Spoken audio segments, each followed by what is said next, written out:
Make sure to subscribe and turn on the notifications so you can be alerted when new content is released. Enjoy the video. So many people want one thing with their conscious mind. I want a new job, I want a new career, I want a new life. And yet their subconscious mind has been programmed. Now think about a program. When you create a program, it's automatic. When you create a program, it runs. So the person is, with their 5% of their conscious mind, is having this desire for something, and yet their subconscious mind is doing something else. As an example, I used to take my oldest son golfing with me, and he used to say to me when we were on the fairway, I'm really worried about hitting that tree. And I would say to him, what tree? Because if you're worried about hitting that tree, what is the imagery that your brain is creating? You're worried about not hitting it. You're doing that with your conscious mind, but your subconscious mind is creating the picture of you actually hitting the tree. That's why you're saying it. So the subconscious is 95%, so more than likely your body is going to do exactly what it's programmed to do. So what's the relevance of that? Well, people say, I want wealth, but they're programmed into being unworthy and lacking, right? So then as they begin to do the meditative work and they start opening their heart, I was just talking to someone yesterday. When you open the center, things are going to sift to the top. All the programs are going to come right up. And when they come up like that, you're going to see why it isn't manifesting in your life. Now, don't see it as like, why is this happening? Did I do something wrong? The subconscious is actually venting. There's a certain period of time in the early mornings where we vent our anxieties. We vent our fears. It's the way the subconscious goes, let's just have this dream and let's just get it over with. So the subconscious is saying, what if you hit the tree?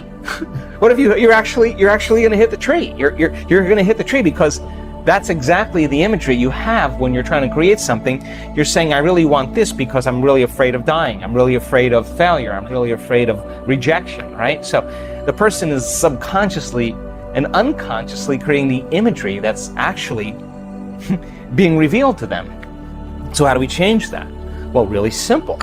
We got to start rehearsing like a new way. We got to start getting into those deep brainwave states, getting beyond the analytical mind, slowing our brainwaves down, getting into the operating system and start reprogramming. Okay, so when this happens, these are the things I'm going to do. These are the things I'm going to do to create that, and start rehearsing those steps, priming and reprogramming the brain into a new outcome. So I have had that many years in my life, but I always have seen it as a strong sign, a strong symbol that I got something switched in my brain. I can say that people say I want to be healthy. Yeah, it's 5% of your conscious mind, but you set them at the dinner table and they're breaking all the rules of everything they said. So why does that happen? Because the program is running and they've lost their free will to a program. So now that's important because your subconscious is talking to you. Now you got to get in there. You got to get in there and start rehearsing that you're going to step away from the table, that you're not going to eat after a certain hour, that you're going to make better choices, and rehearse them and remember what you're going to do and what you're not going to do. Now you begin to, on a fundamental level, begin to rewrite the script, begin to rewrite the program.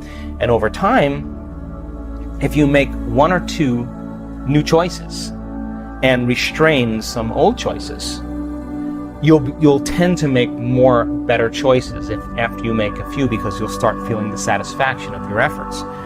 So don't see it as like doing something wrong. It's just that the mind is polarized. And people will say that they want something, but the subconscious is saying, look, this is really what's happening. So get in there now. Now you have the information to begin to unlearn those subconscious programs and begin to rewrite some new ones.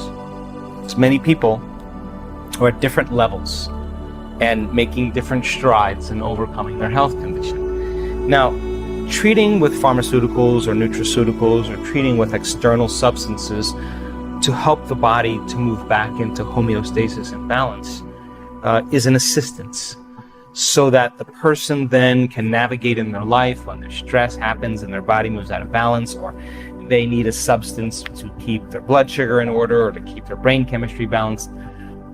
Those are things that the body becomes dependent on. And I always say, please work with a physician and make sure that you're getting regular tests to get feedback to let you know if anything's changing. Now, some people are in denial. I was just talking to a physician this week whose patient's in denial because they're saying, oh, I don't have this condition and I don't want to look at it. And the tests are saying that she obviously does, right? So that's not what I'm talking about. I'm talking about being pragmatic.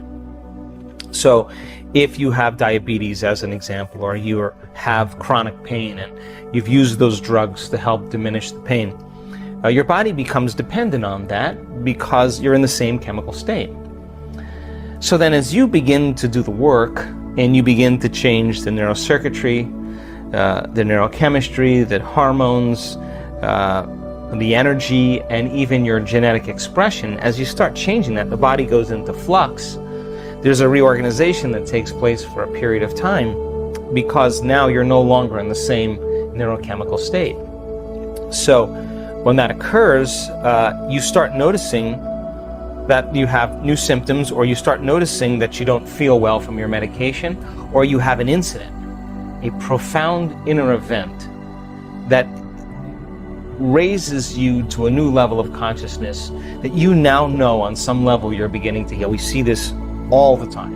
And people say, I don't know what that was, that inner event, that amazing inner experience, that transcendental moment, but something, I felt it in my body. I know my body got a new signal. So now the body's starting to reorganize, right? So when they start to occur, this is where feedback is important. Go to the doctor, and I always say every 3 months. If you're doing the work consistently, look at the measurements. Look at what your measurements are. And when you're finishing your meditation and you lay down, and let's just say your normal blood value should be 100 and you're at 500. And so then when you lay down and you surrender, you just hold 400 in your mind and just let the divine get a good look at that and just surrender it and say, this is my new value. And people start getting super creative in the process. They start to move the needle. So many people do that, and the doctor says, look, I don't know what you're doing, but I think we should diminish the dosage or cut the dosage in half because we've had some really significant changes. I don't know what you're doing, but don't stop doing it because it's working. So I'm more concerned with a methodical, practical approach, step by step, for a person to make their way. Now, the moment the body moves out of the past, the moment we begin to interact with the field, the moment there's a biological upgrade, the moment now the person is conditioning their body emotionally to the future and rewiring their brain, and they're moving into a new state of being, when they start noticing a change in their symptoms as well, that's an important feedback mechanism. Like, hey, my pain's gone. Hey, I'm sleeping through the night. Hey, that sore that I've had on my hand that's been there for 3 months is gone. Hey, I'm seeing better. Like, I'm seeing better, or I'm hearing better. And when you get that kind of physiological change, that's just not staying the same every day, because chemistry just kind of keeps us the same. Chronic conditions, treating with chemistry, is keeping us regulated into the same state. So the person is regulating new states. They're self-regulating. And over time, their body starts reorganizing and changing. It makes sense then that if you do that on a regular basis and you start noticing changes in your body, your most immediate feedback, hey, I ate that food and I didn't have any of this or any of that. Something's changing. Now you know, once that occurs, this is the defining moment. Once that occurs, I know it happened to me with my injury. The moment I started noticing changes in my body after 6.5 weeks of hell, just feeling like I wasn't getting anywhere. The moment I noticed that pain going away and I could feel my feet differently, that was it. Then I knew that it was going to make a difference. And it's kind of a funny moment Because the moment that happens, you're no longer dreading it and saying, oh, I can't do this, it's not working, it's too hard, I'm bad. The moment you notice that change, all of a sudden you're like, oh, let's go, I'm going to do it again. Now you're looking forward to do it. It's no longer torture. You're just like, your energy's changed, right? That's all you need. So I've learned then to actually create that state before I start noticing those changes, because my body's going, what's going on? He's acting as if he's healed. He's walking as if it's already happened.